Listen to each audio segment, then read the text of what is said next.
Welcome to new factor. Divya Bharathi Telugu తెరకు వచ్చిన మణిపుంగ, అందాల సింగం, బొబ్బిలి రాజాతో ప్రేక్షకుల మనసులను దోచుకున్న తార. తన అభినయంతో అందరినీ మంత్రముగ్ధులను చేసింది. కనువిందు చేసే నవ్వు, మనసును తాకే నటన, ప్రతి పాత్రలోనూ ఒక ప్రత్యేకత. యువత హృదయాలను దోచుకున్న నటి. తెలుగు చలనచిత్ర రంగంలో ఓ అద్భుతం. సాజిద్ నడియాద్వాలా ప్రేమలో మునిగి తేలింది. కానీ ఆ అనుబంధం ఎంతో కాలం నిలవలేదు. కొద్ది కాలంలోనే తన ప్రయాణాన్ని ముగించింది. తెలుగు సినిమా ప్రేమికుల మదిలో చిరస్మరణీయంగా నిలిచిపోయింది. ఇండియన్ ఫిల్మ్ ఇండస్ట్రీ హిస్టరీలో ఎంతో మంది నటీమణుల మరణాలు మిస్టరీగా మిగిలిపోయాయి. అందులో దివ్యభారతి మరణం కూడా అంతే. ఇంతకీ ఆమె మరణానికి కారణం ఏంటి? అలాగే ఫిల్మ్ ఇండస్ట్రీలో మరికొంతమంది నటీనటుల మరణాలు తలుచుకుంటే ఇప్పటికీ మనసు బరువుతో నిండిపోతుంది. అటువంటి వారిలో మహానటి సావిత్రి, దివ్యభారతి, సౌందర్య, సిల్క్ స్మిత, సుశాంత్ సింగ్ రాజ్పుత్ లాంటి వారు అభిమానులు ఎప్పటికీ మర్చిపోలేరు. అయితే వీరి మరణాల్లో సుశాంత్, దివ్యభారతి మరణాలు ఇప్పటికీ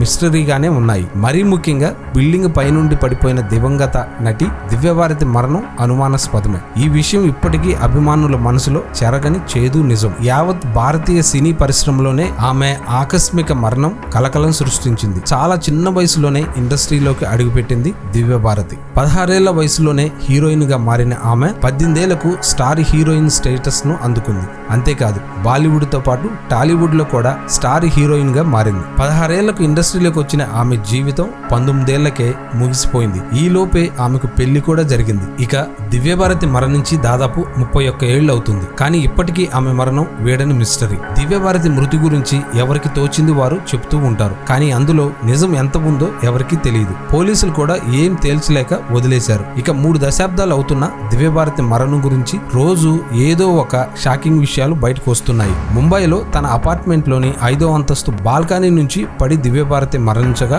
ఆ సమయంలో ఆమె భర్త సాజిద్ నడియాద్వాలాపై పలు తీవ్ర ఆరోపణలు వచ్చాయి. అయితే సాజిద్ నిందితుడు కాదని బాలీవుడ్ నటి గుడ్డి మారుతి రీసెంట్ గా ఓ ఇంటర్వ్యూలో పాల్గొంది. ఈ సందర్భంగా గుడ్డి మారుతి మాట్లాడుతూ, దివ్య మంచి అమ్మాయి, కానీ ఎప్పుడు విశ్రాంతి అనేది లేకుండా పనిచేసేది. కానీ అంతే ఎక్కువగా ఎంజాయ్ చేసేది. ఎంతలా ఉండేదంటే ప్రతిరోజు అదే తన జీవితంలో చివరి రోజు అన్నట్లుగా గడిపేది. షోలా ఔర్ షబ్బామ్ సినిమా షూటింగ్ టైంలో ఆమె మరణం జరిగింది. ఏప్రిల్ 5న దివ్య మరణించింది. అంతకు ముందు రోజు అంటే ఏప్రిల్ 4న నా పుట్టినరోజు. ఆ రోజు మేము పార్టీ చేసుకున్నాము.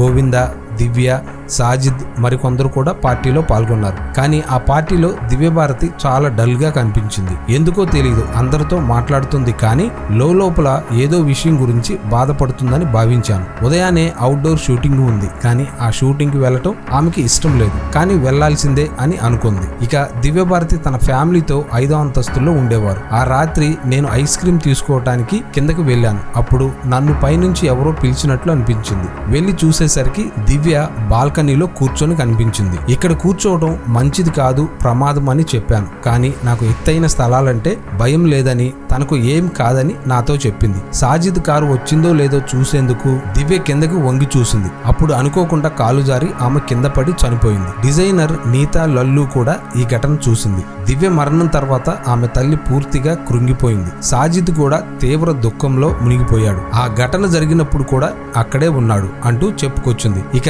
ఈమె చేసిన వ్యాఖ్యలపై మీరేమనుకుంటున్నారో కింద కామెంట్ బాక్స్ లో కామెంట్ చేయండి. అలాగనే ఈ వీడియో కనుక మీకు నచ్చినట్లయితే లైక్ చేయండి, షేర్ చేయండి. అలాగనే మా ఛానల్ ని సబ్స్క్రైబ్ చేసుకోండి. మరో చక్కటి వీడియోతో మళ్ళీ కలుద్దాం.